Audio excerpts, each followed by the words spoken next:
जय हिंद दोस्तों, कैसे हैं? आइए जानते हैं हम इस पाठ में दहन और ज्वाला के बारे में। दहन क्या होता है? किसी पदार्थ के ऑक्सीजन में जलने पर उष्मा और प्रकाश उत्पन्न होता है। यानी कोई पदार्थ जो जलता है तो ऑक्सीजन की उपस्थिति में ही जलेगा। बताया था जो ऑक्सीजन नहीं रहेगा तो वो जलना बंद कर देगा। तो ऑक्सीजन की उपस्थिति में जलेगा तो जलने के बाद क्या होता है? उष्मा, यानी कि जो हीट उष्मा उत्पन्न करता है और साथ साथ प्रकाश भी उत्पन्न करे, यानी लाइट आता है। तो वही क्या कहता है, तो जलने का जो क्रिया होता है वो दहन कहलाता है। यानी कोई पदार्थ अगर ऑक्सीजन की उपस्थिति में जल रहा है तो उसमें क्या होता है? उष्मा और प्रकाश उत्पन्न होता है। तो जलने की इस क्रिया क्या कहेंगे? दहन कहेंगे। जो पदार्थ ऐसा दहन में जलता है, यानी दहन में जो पदार्थ जलता है उसे दहनशील पदार्थ कहेंगे। जरूरी नहीं कि सारी चीज ऐसा है जो आग लगेगा तो जल ही जाएगा। तो जो पदार्थ दहन में जलता है उसे दहनशील कहते हैं, और जो नहीं जलता है उसे क्या कहेंगे? अज्वलनशील या अदहनशील कहेंगे। उसे क्या कहेंगे? अदहनशील या अज्वलनशील। जैसे हमारा ईंटा हो गया, ईंट हो गया वो जलता नहीं है, उसे क्या कहेंगे? अदहनशील या अज्वलनशील। जो पदार्थ दहन की क्रिया में सहायक नहीं होते उसे दहन का अपोषक कहलाता है। दहन का क्रिया होगा और उसमें वो सहायक नहीं करेगा। सहायक करने का मतलब होता है जब दहन कहीं पे आग लगी हुई है तो उसमें ऐसा पदार्थ जो आग को और बढ़ाए तो दहन का पोषक हो जाएगा। तो दहन का क्या होगा? पोषक हो जाएगा। दहन क्रिया में सहायक होना, यानी कोई कुछ कर रहा है उसमें उसको सहायता कर रहा है। आग लगी हुई है उसमें और आग बढ़ाने का काम कौन करेगा? तो दहन का पोषक होगा वही करेगा, और जो नहीं करेगा वो क्या होगा? अपोषक कहलाएगा। तो देखिए, जो हम लोग जानते हैं जो दहन जो क्रिया होती है हमेशा ऑक्सीजन की उपस्थिति में होती है। इसकी उपस्थिति में होती है? ऑक्सीजन की उपस्थिति में होती है। लेकिन ऑक्सीजन की अनुपस्थिति में भी दहन हो रही है।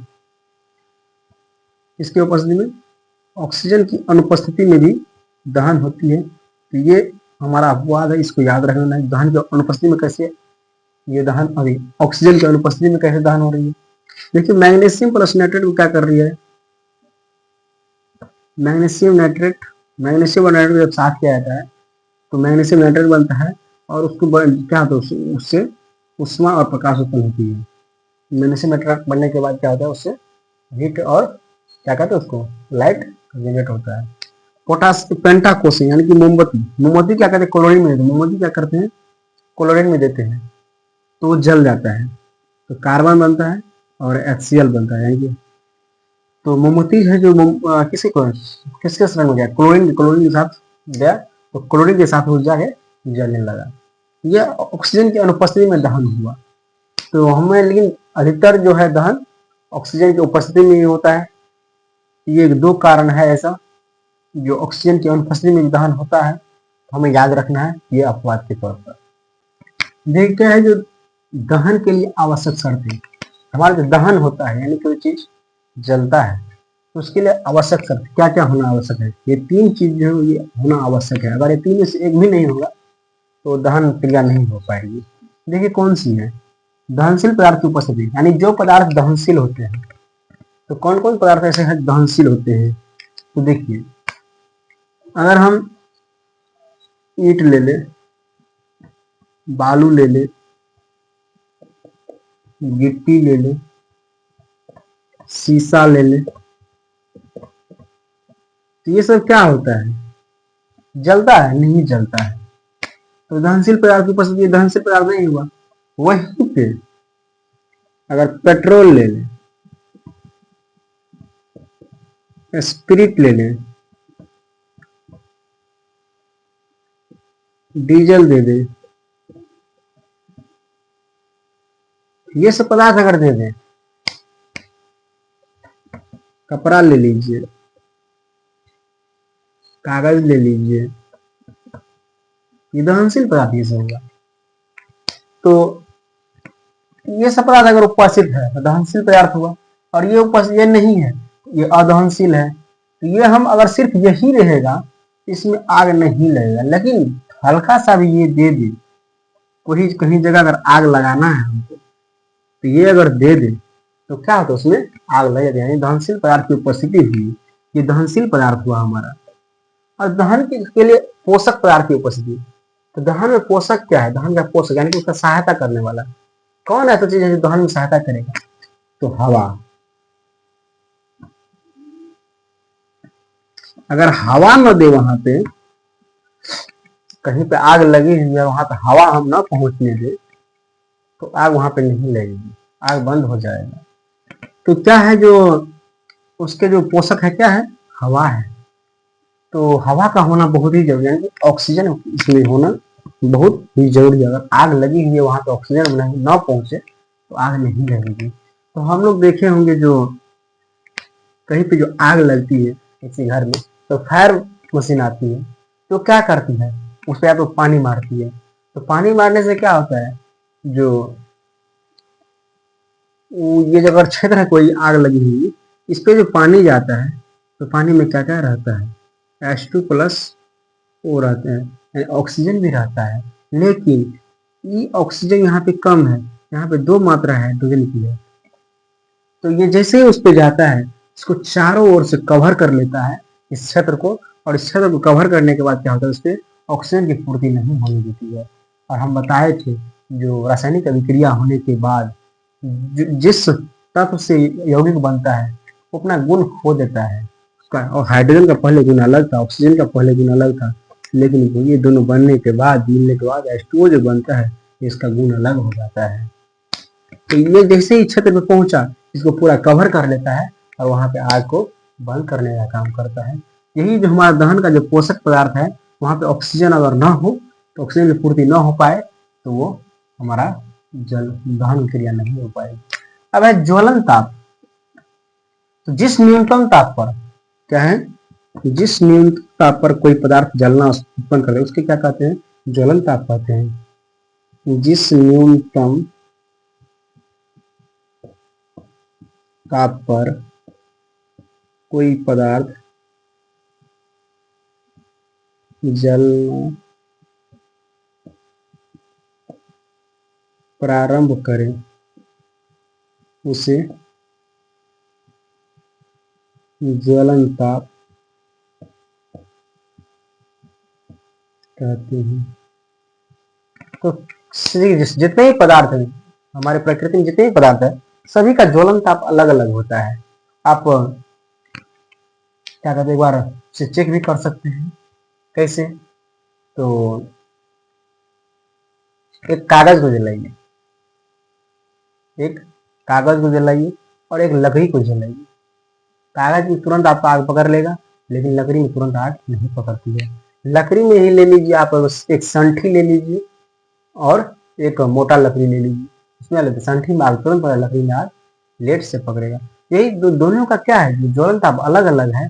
इसलिए क्या होता है, जिस न्यूनतम ताप पर ऐसा कोई ताप होगा, उस पर कोई पदार्थ जलना प्रारंभ करता है, तो उस पदार्थ को उसको क्या कहेंगे? ज्वलन ताप कहेंगे। और अगर ये ज्वलन ताप न हो, तो फिर भी ये पदार्थ दहन क्रिया नहीं हो पाएगी। इस तीनों में से अगर कोई एक की उपस्थिति न हो, तो ज्वलन की क्रिया, दहन की क्रिया नहीं हो पाएगी। इसलिए दहन की क्रिया है, उसके लिए तीनों ये तत्व, ये दहनशील पदार्थ की उपस्थिति, दहन के पोषक पदार्थ की उपस्थिति और ज्वलन ताप की प्राप्ति, अगर ये तीनों में से एक भी की अनुपस्थिति हो गई, तो हमारा जो दहन की क्रिया है वो नहीं हो पाएगी। क्या? उसके बाद ज्वाला, यानी किसी जलते हुए पदार्थ का वह दृश्यमान गर्म और गैसीय भाग है, जो दहन की प्रक्रिया के दौरान प्रकाश और ऊष्मा उत्पन्न करता है। यानी कोई ऐसा जलता हुआ पदार्थ होता है, यानी जलता हुआ पदार्थ जो जलता है, उसमें क्या निकलता है? गर्मी निकलता है, गैसीय भाग होता है, जो उसमें से प्रकाश उत्पन्न होता है, यानी कि जो जिससे में उजाला होता है वो उत्पन्न होता है, वही भाग क्या होता है? ज्वाला कहलाता है। उससे प्रकाश प्लस ऊष्मा दोनों हमको प्राप्त होता है। तो देखिए, हम बताए थे जो दहन की क्रिया जो होती है, ऑक्सीजन के आपूर्ति में ही की जाती है। ऑक्सीजन रहेगा तभी जो दहन क्रिया होती है। और कुछ कुछ कंडीशन बताए थे जो ऑक्सीजन के न रहने पर भी दहन क्रिया होती है। तो देखिए, जो ऑक्सीजन की पर्याप्त आपूर्ति, ऑक्सीजन रहना है, पूर्ण रूप से ऑक्सीजन की पर्याप्त आपूर्ति हो रही है, उसमें किस प्रकार का ज्वाला उत्पन्न होती है? इसमें क्या होता है? ईंधन का पूर्ण दहन होता है। ऑक्सीजन अगर आपको पूर्ण रूप से मिल रही है, तो उसमें जो दहन होती है, ईंधन की जो दहन होती है, वो पूर्ण रूप से हो पाता है।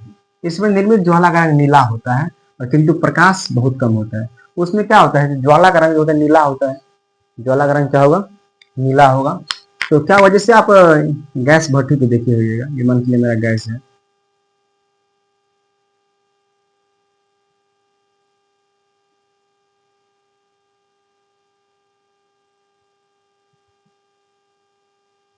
यहाँ पे क्या बर्नर लगाएगा ना, इसमें जो प्रकाश निकलता है आपको नीला रंग का प्रकाश निकलता है। क्या निकलता है, किस रंग का प्रकाश निकलता है, नीला रंग का प्रकाश निकलता है। तो नीला रंग का प्रकाश निकलता है तो उसमें देखिएगा आप जो उसमें लाइट बहुत कम रहता है, यानी उसमें प्रकाश नहीं रहता है, बहुत कम के बराबर आता है।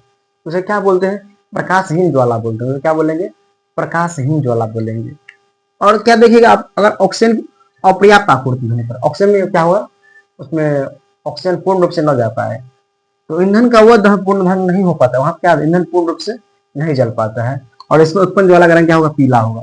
तो इसमें जो उत्पन्न ज्वाला होगा पीला होगा। तो कभी बार देखिए जो गैस में क्या होता है, जो इसका ज्वाला हमको कैसा होना चाहिए, नीला होना चाहिए, लेकिन पीला ज्वाला जैसे आने लगता है तो समझिए कि वहां पर जो ईंधन जो है, वो गैस जो है पूर्ण रूप से नहीं जल रहा है, क्योंकि ईंधन के अपूर्ण दहन से उसके वाष्प में बिना जले हुए कार्बन के कण मिश्रित हो जाते हैं, और जो तत्व पर चमकेंगे वो जलता रहता है, क्या चमकता है, कार्बन का कण कण रहता है वो चमकता रहता है। और इस ज्वाला, कैसा ज्वाला निकलता है, पीला रंग का ज्वाला निकलता है।